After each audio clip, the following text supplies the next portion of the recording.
জীবনে আমরা অনেক সম্পর্ক গড়ি, কিন্তু সব সম্পর্কই কি আমাদের উন্নতি ঘটায়?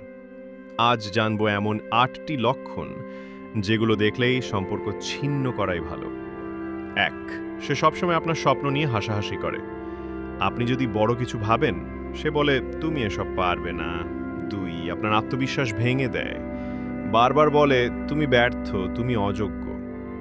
৩, কেবল প্রয়োজন হলে খোঁজ নেয়, আপনার দরকার হলে সে থাকে না। ৪, সবসময় আপনাকেই দোষ দেয়, যে কোনো সমস্যায় আপনিই ভুল। আপনার সময়ের মূল্য বোঝে না, বারবার অপেক্ষা করায়, গুরুত্ব দেয় না।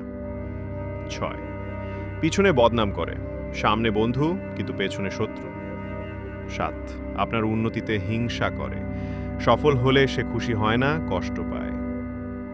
৮, আপনার মানসিক শান্তি কেড়ে নেয়, দুশ্চিন্তা আর চাপ বাড়ায়, শান্তি নয়।